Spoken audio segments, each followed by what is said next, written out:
जिनेन्द्र जीवमजीवं दवं जिणवरवसहेण जेणनिदिष्ठं देविन्दविन्दवन्दं वन्दे तं सर्वदा शिरसा। पंच परमेष्ठी भगवान की जय। आचार्य ने कहा पंच परमेष्ठी के वाचक मंत्रों का ध्यान करें।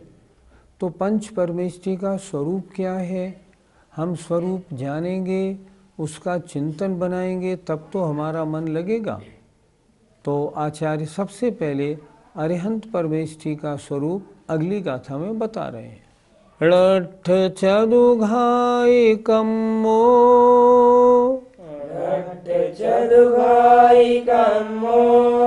दंसन सुहुणान वीर्यमयीयो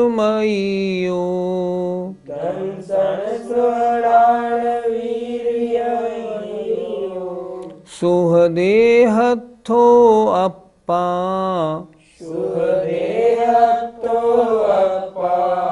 शुद्धो अरिहो विचिन्तिज्यो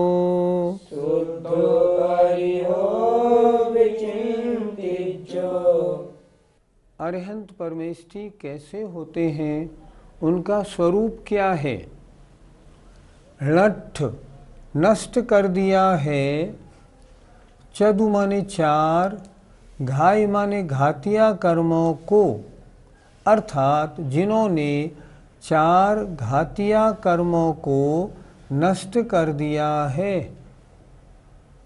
और दर्शन, सुख, ज्ञान और वीर से मयो जो सहित हैं। अर्थात चार घातिया कर्मों को नाश करने से जिनको अनंत दर्शन, अनंत सुख, अनंत ज्ञान और अनंत वीर की प्राप्ति हो गई है। सुहदेहत्थो अप्पा, और जो शुभ देह में स्थित है।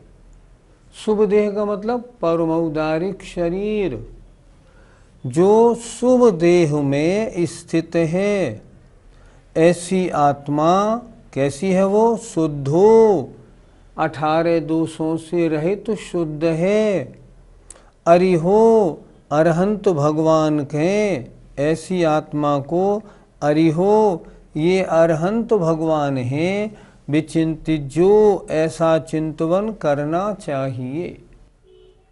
फिर एक बार देखें, जिन्होंने नष्ट कर दिया है चार घातिया कर्मों को, अर्थात जो चार घातिया कर्मों से रहित हैं और अनंत दर्शन, अनंत सुख, अनंत ज्ञान, अनंत वीर्य, अनंत चतुष्टय से युक्त हैं, मयो माने सहित हैं, और सुहदेहत्थो परमौदारिक शरीर में स्थित हैं, शुद्धो जो 18 दोषों से रहित हैं, ऐसी अप्पा माने आत्मा को अरिहो, ये अरहंत भगवान हैं, ऐसा चिंतवन करना चाहिए। या नमो अरिहंताणम बोलते समय ऐसी आत्मा अरहंत परमेष्ठी ऐसे होते हैं, ये चिंतन रखना चाहिए। एक बार फिर देख लें, जिन्होंने नष्ट कर दिया है चार घातिया कर्मों को, अर्थात जो चार घातिया कर्मों से रहित हो गए हैं, अनंत दर्शन, अनंत सुख, अनंत ज्ञान, अनंत वीर से जो सहित हैं, सुहदेहत्थो परमौदारिक शरीर में स्थित हैं, शुद्धो 18 दोषों से रहित हैं, ऐसी जो अरहंत आत्मा है उसको चिंतवन करना चाहिए। अर्थात जो कर्मण वर्गणा कर्मरूप परिणमन हुई थी, तपस्या के कारण उनको आत्मा से पृथक कर देना, इसका नाम है कर्मों का नाश करना। तब क्या होता है, आत्मा से अलग हो जाती हैं और वे कार्बण वर्गणा जो कर्म बनी थी वो पुनः कार्बण वर्गणा बन जाती है। 4 घातिया कर्म कौन कौन से हैं? ज्ञानावरणी, दर्शनावरणी, मोहनी और अंतराय। ज्ञानावरणी कर्म के नष्ट होने से अनंत ज्ञान, दर्शनावरणी नष्ट होने से अनंत दर्शन, मोहनी के नष्ट होने से अनंत सुख और अंतराय कर्म के नष्ट होने से अनंत वीर की प्राप्ति होती है। ये घातीय कर्म कैसे नष्ट होते होंगे? पहले मुनि बने, रत्नत्रय को धारण करें, फिर आत्मा में डुबकी लगाएं, शुद्धोपयोगी बने, शुक्ल ध्यान ध्याएं। तो शुक्ल ध्यान जो पहले 2 शुक्ल ध्यान हैं उनके प्रताप से 4 घातिया कर्म नष्ट हो जाते हैं, अनंत चतुष्टय की प्राप्ति हो जाती है। क्या चारों घातीय कर्म एक साथ नष्ट होते हैं? नहीं, ऐसा नहीं होता। 10वें गुणस्थान के अंत में छपक श्रेणी में मोहनी कर्म का नाश हो जाता है। फिर वे मुनि महाराज 12वें गुणस्थान में आ जाते हैं और 12वें गुणस्थान के अंत में फिर ज्ञानावरणीय, दर्शनावरणीय, अंतराय 3 कर्मों का नाश होता है। इस क्रम से इन 4 घातिया कर्मों का नाश होता है। पहले मोहनी कर्म का नाश, उसके बाद 12वें गुणस्थान के अंत में तीनों ज्ञानावरणीय, दर्शनावरणीय, अंतराय का नाश एक साथ होता है। घातीय कर्मों के नष्ट हो जाने से आत्मा को क्या लाभ होता है? अनंत चतुष्टय की प्राप्ति होती है, अरहंत जैसे पद की प्राप्ति होती है, परमात्मा बन जाते हैं। सारे कर्मों में से सिर्फ साता वेदनी के अलावा शेष सब कर्मों का आश्रबंध समाप्त हो जाता है और खूब निर्जरा होने लगती है। गुरुजी, परमावतारिक शरीर कैसे बन जाता है? हमारे आपके शरीर में तमाम निगोदिया जीव और त्रसजीव भरे हुए हैं, लेकिन जो केवली बनने के उन्मुख होते हैं, सामने होते हैं, वे जब 12वें गुणस्थान में प्रवेश करते हैं तब सारे निगोदिया जीव शरीर से बाहर होने लगते हैं। 12वें गुणस्थान के अंत में शरीर में सारे जीव समाप्त हो जाते हैं। कोई भी जीव, निगोदिया या 2 इंद्रिय कोई भी हो, वो शरीर में नहीं रहता। तो जिस शरीर में एक भी निगोद राशि ना हो, अन्य कोई जीव ना हो, दूसरी बात जिसमें धातु जो है सब बिल्कुल शुद्ध धातु वाली हो गई हों, ऐसा शरीर परम उदारिक कहलाता है। 12वें गुणस्थान के अंत में प्रत्येक जीव का शरीर परम उदारिक हो जाता है। गुरुजी, हम 3 शब्द सुनते हैं, अरिहंताणम, अरुहंताणम और अरिहंताणम। इनमें से 3 में से शुद्ध कौन सा है? आप सबको ज्ञात होना चाहिए ये नमोकार मंत्र है क्या, इसको इस तरह किसने रचा, किसने लिखा। इसके लिखने वाले हुए आचार्य पुष्पदंत भूतवली महाराज। इन्होंने इसको कहाँ लिखा? जब श्री षटखंडागम शास्त्र का लेखन शुरू किया तो पहले मंगलाचरण में ये वहाँ मंत्र लिखा है, ये उसका मंगलाचरण है। नमो अरिहंताणम वाला मंत्र उसका मंगलाचरण है। वहाँ नमो अरिहंताणम लिखा है, इसका मतलब सबसे शुद्ध उच्चारण है नमो अरिहंताणम। अच्छा, यदि हम अरहंताणम बोलें तो इससे भी कोई दिक्कत नहीं, अर्थ इससे भी ठीक निकलता है। नमो अरुहंताणम बोले तो इससे भी अर्थ ठीक निकलता है, जिनके जन्म मरण का नाश हो गया है, नमो अरुहंताणम। तो इन तीनों में शुद्ध कौन सा है, ओरिजिनल? वो तो नमो अरिहंताणम है। आचार्य विद्यासागर जी के गुरु महाराज आचार्य ज्ञान सागर जी को जब नमो अरिहंताणम बोलना होता था 3 बार, तो पहले नमो अरिहंताणम, फिर नमो अरहंताणम, फिर नमो अरुहंताणम, तीनों बोलते थे और तीनों का अर्थ बराबर निकलता है, किसी के अर्थ में दिक्कत नहीं। आप तीनों में से कुछ भी बोलें, नमोकार मंत्र का अर्थ गलत नहीं होगा, पर शुद्ध उच्चारण नमो अरिहंताणम ही है। क्या अरिहंत परमेष्ठी को हम परमात्मा कह सकते हैं? परमात्मा 2 प्रकार के होते हैं, सकल परमात्मा और निकल परमात्मा। कल माने शरीर, जो शरीर सहित परमात्मा है वे अरहंत परमेष्ठी हैं, और निकल जो शरीर रहित परमात्मा है वे सिद्ध परमेष्ठी हैं। तो अरहंत परमेष्ठी को अगर हम सकल परमात्मा कहें तो बिल्कुल ठीक है। गुरुजी, जब अरहंत भगवान समूह शरण में स्थित होते हैं तो इनका कौन सा ध्यान होता है? समव शरण में विराजमान अरहंत भगवान के कोई सा ध्यान नहीं होता। चार घातिया कर्मों के नाश करने से पहले 12वें गुणस्थान तक दोनों शुक्ल ध्यान होते हैं, पृथक्त्व वितर्क और एकत्व वितर्क। अब 13वें गुणस्थान में आ गए, अब कोई ध्यान नहीं, सर्वज्ञ हो गए। संसार के समस्त पदार्थ त्रिकालवर्ती अनंत पर्यायों सहित झलकने लगे। अब उनमें से अपने मन को एकाग्र कहाँ करें, और जब एकाग्रता नहीं तो ध्यान नहीं। इसलिए 13वें गुणस्थान में ध्यान नहीं होता, अरहंत परमेष्ठी के ध्यान नहीं होता। बस लास्ट में जब 13वें गुणस्थान में अंतर्मुहूर्त शेष रह जाता है तब तीसरा शुक्ल ध्यान होता है। और 14वें गुणस्थान में वे भी सकल परमात्मा हैं, उनके चौथा शुक्ल ध्यान विपरीत क्रिया निवृत्ति होता है। गुरुजी, इस गाथा से शुद्धो शब्द का अर्थ क्या लेना चाहिए? शुद्धों का अर्थ होता है 18 दोषों से रहित। 18 दोष कौन से होते हैं?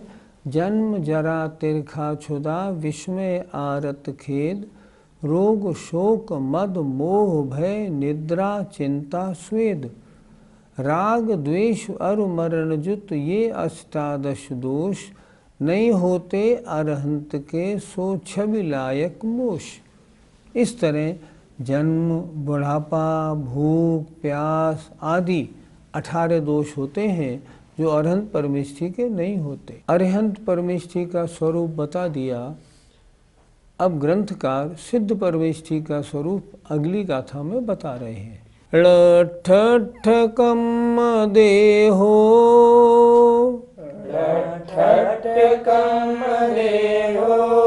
लोया लोयस जानो दट्ठा,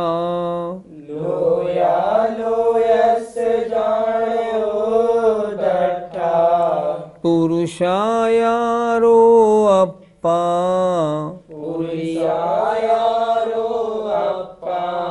सिद्धो झाए हलोए सियरथो,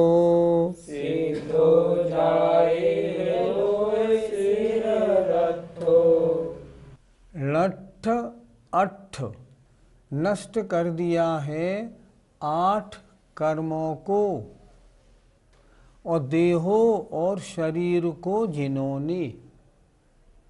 जिन्होंने अष्ट कर्मों को, लठ अठ कम जिन्होंने नष्ट कर दिया है 8 कर्मों को, देहो और शरीर को भी जिन्होंने नष्ट कर दिया है, अर्थात जो कर्म और शरीर से रहित हो गए हैं।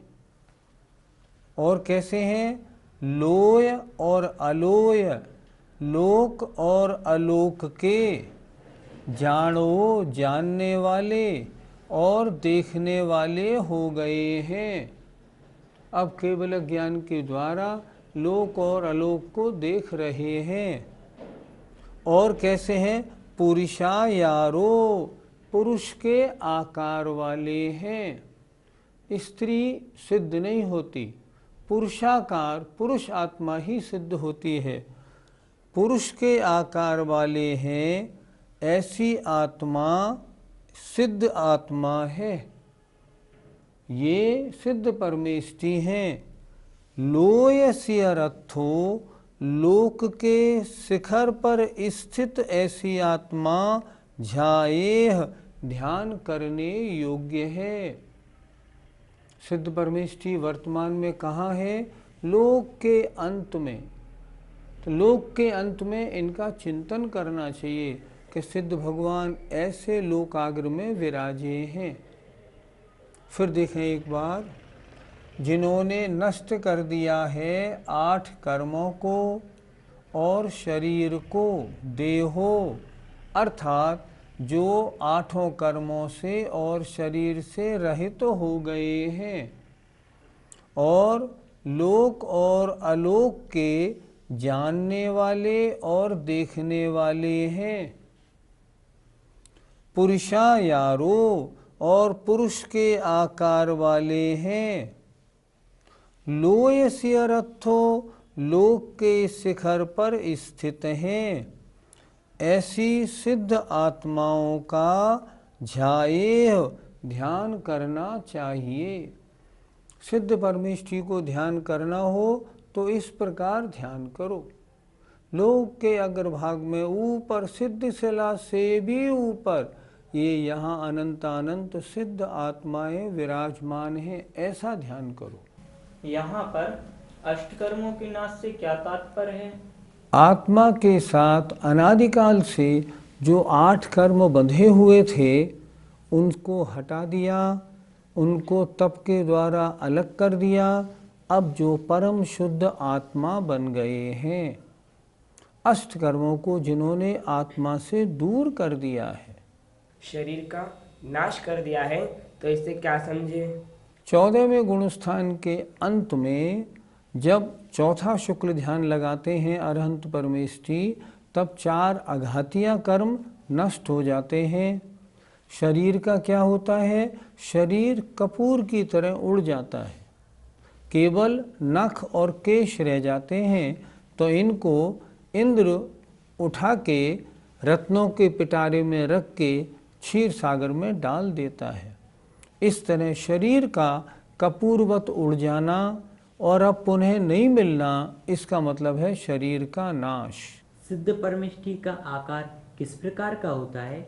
जैसे सांचा होता है ना, सांचे में मोमबत्ती का आकार बना है। जब सांचे में मोम डाला और जब मोम निकाल लिया तो वहाँ आकार मात्र शेष रह जाता है। ऐसा सिद्ध परमेष्ठी का आकार है। गुरुजी, शुद्ध आत्मा का भी आकार होता है? हर वस्तु किसी न किसी रूप में तो रहती ही है। जो अंतिम शरीर होता है उससे कुछ कम ऐसे आत्मा के प्रदेश, इतना बड़ा आकार सिद्ध भगवान का वहाँ भी उन आत्म प्रदेशों का आकार बना हुआ है। जो मुनि महाराज अंतिम समय खड़गासन से मोक्ष प्राप्त होते हैं, उनका खड़गासन से, जो पद्मासन से होते हैं उनके आत्म प्रदेश ठीक उतने ही बड़े कुछ कम पद्मासन से लोक के अंत में जाकर स्थित हो जाते हैं। वही आकार है जो उस शरीर का आकार होता है। और वे सब पुरुषाकार होते हैं, क्योंकि स्त्रियों को दिगंबर जैन धर्म में मोक्ष नहीं होता। गुरुजी, वर्तमान में सिद्ध परमेष्ठी कहाँ स्थित होंगे? लोक में सबसे ऊपर सिद्ध शिला है। उस सिद्ध शिला के ऊपर 3 वात वलय हैं, घनोदधि वलय, घनवात वलय और तनुवात वलय। तनुवात वलय लोक के अंत में है। सिद्ध भगवान नीचे से आते हैं और ऊपर आके कहाँ रुकते हैं? तनुवात वलय के अंत में। सिद्ध शिला यहाँ पे है, तो सिद्ध शिला पे सिद्ध भगवान विराजमान नहीं होते। सिद्ध भगवान यहाँ से ऊपर जाएंगे, यहाँ से यहाँ आएंगे और यहाँ लोक के अंत में वहाँ जाकर स्थित हो जाते हैं। क्यों हो जाते हैं? कि वहाँ से आगे अब धर्म द्रव्य नहीं, तो उनका द्रव्य अब आगे नहीं जा सकता। इसलिए लोक के अंत में जाकर वे सब आत्माएं स्थित हो जाती हैं। ऐसे अनंतानंत सिद्ध भगवान वहाँ लोक के अंत में विराजमान हैं। सिद्ध शब्द का क्या अर्थ होता है? सिद्ध शब्द के कई अर्थ निकलते हैं व्याकरण से। एक अर्थ निकलता है जो अब कभी संसार में नहीं लौटेंगे। एक अर्थ ये भी निकलता है जो सारे कार्य कर चुके हैं, कृतकृत्य हो चुके हैं, जिनको समस्त कार्यों की सिद्धि प्राप्त हो चुकी है। एक अर्थ ये भी निकलता है जो संसार में सबसे प्रसिद्ध हैं, वो कहलाते हैं सिद्ध। क्या वर्तमान में भी कहीं से सिद्ध परमेष्ठी बन रहे हैं? हाँ, आज भी जो 5 महाविदेह क्षेत्र हैं, जहाँ सीमंदर आदि भगवान आज भी विराजमान हैं, वहाँ से निरंतर जीव सिद्ध पद को प्राप्त हो रहे हैं। विजयार्थ पर्वतों के ऊपर से भी आज सिद्ध बनने का मार्ग खुला हुआ है। विदेह क्षेत्रों से और विजयार्थ पर्वतों के ऊपर से 6 महीने 8 समय में 608 जीव नियम से मोक्ष होंगे। आज भी हो रहे हैं, आगे भी हर 6 महीने 8 समय में 608 जीव मोक्ष जाते रहेंगे। गुरुजी, सिद्धालय में आज कितने सिद्ध विराजमान है? अनंत काल से 6 महीने 8 समय में 608 जीव सिद्ध बन रहे हैं। तो ऊपर सिद्धालय में कितनी मुक्त आत्माएं विराजमान हैं? अनंतानंत। सब यहाँ से ध्यान लगाया और ऊपर सीधे ऋजुगति से जाके ऊपर आत्मा स्थित हो जाती हैं। ऐसी अनंत सिद्ध भगवान आज ऊपर विराजमान हैं।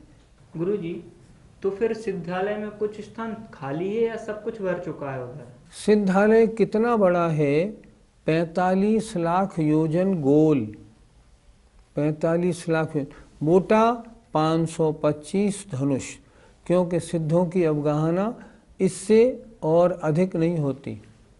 तो 525 धनुष मोटे और 45 लाख योजन गोल क्षेत्र में एक सुई की नोक भी ऐसी नहीं है जहाँ सिद्ध परमेष्ठी नहीं हो। अनंतानंत सिद्ध भगवंत ऊपर जाकर विराजमान होते हैं। यहाँ ध्यान लगाया, सीधे ऊपर गए और वहीं विराजमान हो गए, और अब वहाँ बिल्कुल कोई स्थान खाली नहीं है। लेकिन गुरुजी, समुद्र और पर्वतों के ऊपर स्थान खाली होना चाहिए, वहाँ से सिद्ध कौन गया होगा? आपका प्रश्न तो बिल्कुल ठीक है, लेकिन ध्यान से इसका भी उत्तर सुनो। ऐसे अनंत सिद्ध हुए हैं अनंत काल में, जिन मुनि महाराजों को उनके पूर्व भव के बैरी देवों ने मुनि अवस्था में ध्यान करते हुए उठाया है और समुद्रों में फेंका है। वे समुद्र से सिद्ध हो जाते हैं तो समुद्र के ऊपर जाकर विराजमान हो जाते हैं। अब बात आई पर्वतों की। मान लो सुमेरु पर्वत तो पत्थर का है, उसके ऊपर कैसे विराजमान होते होंगे? वहाँ से ऊपर स्थान खाली होना चाहिए? नहीं, पर्वतों में भी गुफाएं होती हैं। उन गुफाओं में जो मुनिराज ध्यान लगाते हैं और वहाँ से मोक्ष प्राप्त होते हैं, वो सीधे ऊपर जाकर विराजमान हो जाते हैं। इसलिए कोई स्थान ऐसा नहीं जहाँ से जीव सिद्ध ना हुए हों, और कोई स्थान ऐसा नहीं जहाँ सिद्ध भगवान विराजमान ना हो। अगर पूरा स्थान भरा है तो जब सिद्ध भगवान सिद्धालय में जाएंगे तो कहाँ पर स्थित होंगे? आपकी चिंता ये है, पूरा सिद्धालय सिद्धों से भर गया, अब नए सिद्ध भगवान कहाँ जाएंगे? लेकिन ये भी तो सोचो, जो शुद्ध आत्मा होती है वो अमूर्तिक है, और अमूर्तिक द्रव्य स्थान में रहते हुए भी किसी को आने जाने में रुकावट नहीं डालते। इसलिए नए जो सिद्ध होंगे वो भी उन्हीं सिद्धों में जाके समा जाएंगे। सारी आत्माएं अलग रहेंगी और एक में एक भी रहेंगी। एक दोहा सुनने में आता है, जो एक माही अनेक राजें, अनेक माही एक लो, एक अनेक की नाहि संख्या, नमो सिद्ध निरंजनो। इसलिए अमूर्तिक होने के कारण एक आत्मा में अनंत आत्माएं प्रवेश कर जाती हैं, फिर भी स्थान का कोई अभाव नहीं रहता। हमने अभी सिद्ध भगवान का स्वरूप इस गाथा में समझा, जो वस्त कर्मों से रहित हैं और अनंत दर्शन ज्ञान सुख वीर 8 गुणों से सहित हैं। पुरुषाकार आत्मा है, लोक के शिखर पर स्थित है। ऐसे सिद्ध भगवान का ध्यान करना चाहिए। ओम सिद्धाय नमः। और ध्यान करें, ये लोक का ऊपर का हिस्सा और ये ऊपर तनुवात वलय, इसके अंत में खड़गासन पद्मासन वाली अनंतानंत आत्माएं विराजमान हैं। इन सिद्ध परमेष्ठी का मैं ध्यान करता हूँ, उनको बारंबार नमस्कार हो। सिद्ध परमेष्ठी का स्वरूप कैसा है? जैसा मेरी आत्मा का शुद्ध स्वरूप है। लिखा है मम स्वरूप है सिद्ध समान। तो सिद्ध भगवान का ध्यान करने से अपनी आत्मा का भी ध्यान बनता है, अपनी शुद्ध आत्मा का भी ध्यान बनता है। सिद्ध भगवान की पूजा में एक लाइन लिखी है, ध्यान धरे सो पाइए परम सिद्ध भगवान। जो सिद्ध परमेष्ठी का ध्यान करते हैं उनकी आत्माएं भी सिद्ध पद को प्राप्त करती हैं। हम और आप सब सिद्ध भगवान का ध्यान करें और कब सिद्ध बनेंगे ऐसे चिंतन के साथ जय जिनेन्द्र।